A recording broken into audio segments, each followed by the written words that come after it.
আপোষ না সংগ্রাম, দালালি না রাজপথ, এই প্রত্যেকটা স্লোগান কিন্তু আমরা সেই জুলাইয়ের 1 তারিখ থেকে দিয়েই আমরা 5ই অগস্ট পর্যন্ত আমাদের জায়গায় এসেছি। পাশাপাশি কিছু কিছু শব্দ নিয়ে আপত্তি এসেছে, কিন্তু ওই সময় কিন্তু আমরা দেখেছি গ্রাফিটিতে শুধু বাংলা, আমরা ওই সময় গানগুলিতে দেখেছি শুধু বাংলা, এবং ধনধান্য তো সবাই গিয়েছে, মুক্তির মন্দির ও সোপানতলে গিয়েছে, তারপরে কথা ক গিয়েছে, অনেকগুলি র্যাপ গান সেখানে হয়েছে, শোনো মহাজন গান হয়েছে, সেইখানে তো এই ধরনের শব্দ ছিল না। হঠাৎ এই শব্দগুলি আসলো কেন, বা এটা আসার পেছনে কি আসলে রাজনীতি আছে, নাকি এইটাই নতুন বাংলা, মানে বাংলা ভাষার নতুন যাত্রা? অসংখ্য ধন্যবাদ ভাই। আসলে প্রথমত হচ্ছে ভাষা এমন একটা জিনিস, ভাই যেটা বললেন এখানে আমি অনেকাংশে একাত্মতা ঘোষণা করতে চাই। আপনি বলেছেন ভাষা আসলে এটা তো কাউকে চাপিয়ে দেওয়া যায় না, বা চাপিয়ে দিলেও কেউ গ্রহণ করবে এটার নিশ্চয়তা কখনোই থাকে না। এটা তো একদম অন্তরে একটা নিয়ে নেওয়ার বিষয় এবং সেখান থেকে আসার বিষয় আসলে। আবার আরেকটা জিনিস হচ্ছে যে কেউ যদি কোনো একটা ভাষা বলতে বাধা দেয়, তার মানে যে ওই বাধাটা দিয়ে ভাষাটাকে আটকানো যায় এটাও কোনোদিন সম্ভব না, বরং এটা মানুষের গ্রহণ করে নেওয়ার বিষয়। আমরা এই জুলাই অভ্যুত্থানের সময় আমি আমার জায়গা থেকে মনে হয় সবচেয়ে বেশি যে গানটা গেয়েছি সেটা হচ্ছে মুক্তির মন্দির ও সোপানতলে।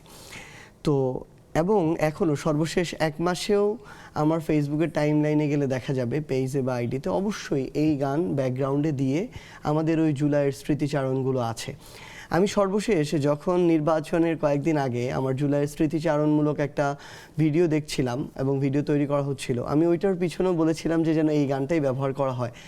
কারণ এই যে বিষয়গুলো যেগুলো আমাদের এই পথ চলার সবচেয়ে গুরুত্বপূর্ণ বিষয় হিসেবে ছিল, কেউ চাইলেও তার জায়গা থেকে নতুন কিছু একটা এনে এগুলোকে মুছে ফেলতে পারবে না। আবার এই যে ইনকিলাব জিন্দাবাদ যেটা, এটা কিন্তু এমন না যে এটা অভ্যুত্থানের পরে নতুন করে আসা শব্দ, বরং ইনকিলাব জিন্দাবাদ, গোলামি না আজাদি, আপোষ না সংগ্রাম, দালালি না রাজপথ, এই প্রত্যেকটা স্লোগান কিন্তু আমরা সেই জুলাইয়ের 1 তারিখ থেকে দিয়েই আমরা 5ই অগস্ট পর্যন্ত আমাদের জায়গায় এসেছি।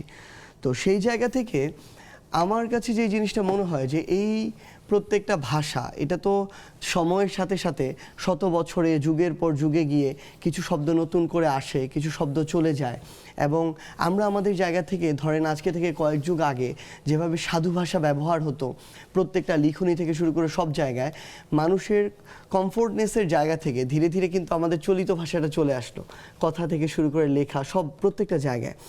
তো সেই জায়গায় এই ইনকিলাব জিন্দাবাদ বলি, আজাদি বলি, ইনসাফ বলি, কেউ কারো জায়গা থেকে চাইলেও চাপিয়ে দিয়ে কাউকে এটা হজম করাতে পারবে না।